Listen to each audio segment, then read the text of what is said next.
Hello. My topic will be about something called a forever chemical, which is something that's been leaking into a lot of drinking water throughout the Americas. Um, so yeah, let's start.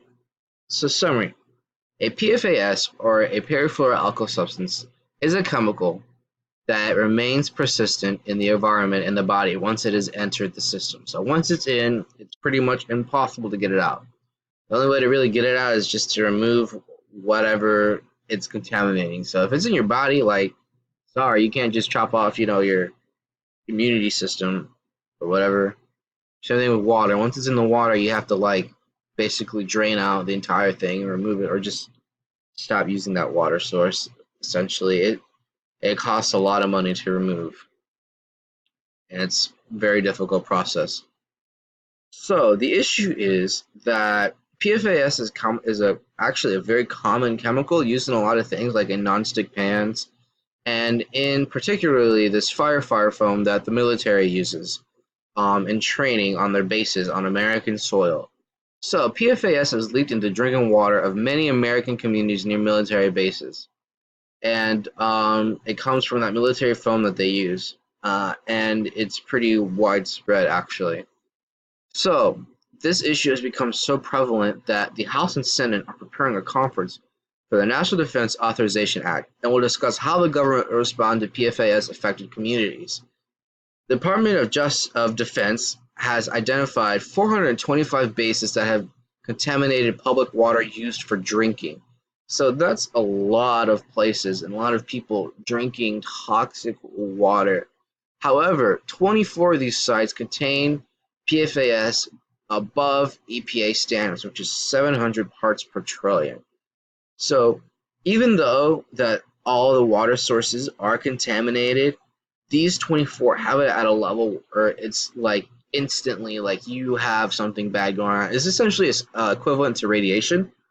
Once you get like a high enough dosage, like you can just guarantee that something bad's gonna happen. But if you go out into the sun, long if you stay out in the sun long enough, you will get skin cancer or something like that. That's basically how this is.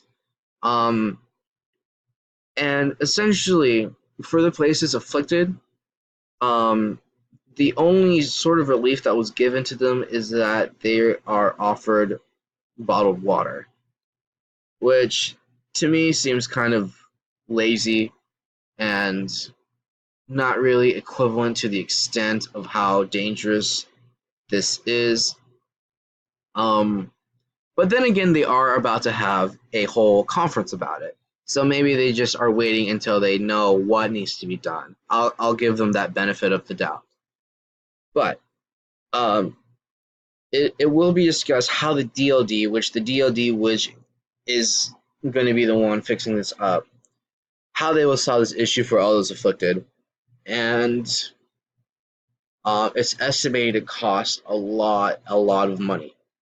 So, question number one: what type of justice should be served for those affected by this pollution?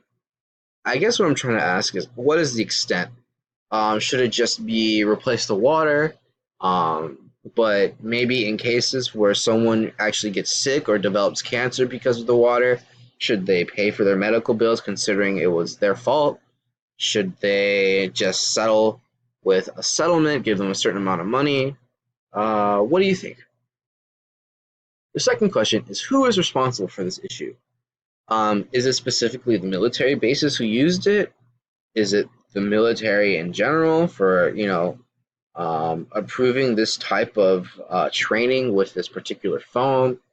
Is it maybe the manufacturer of the foam knowing that it's a very toxic chemical? Is it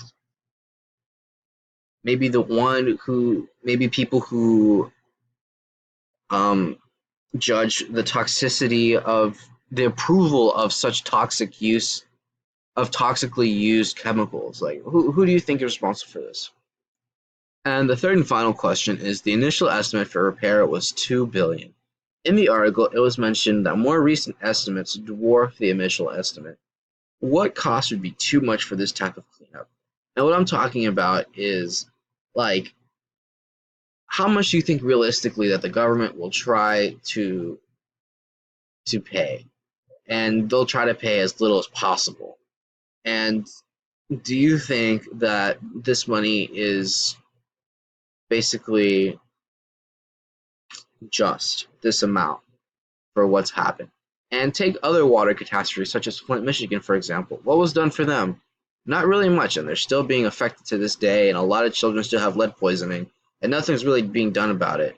This is at a much larger scale across the Americas, directly because of the government's fault. So, what do you think will happen?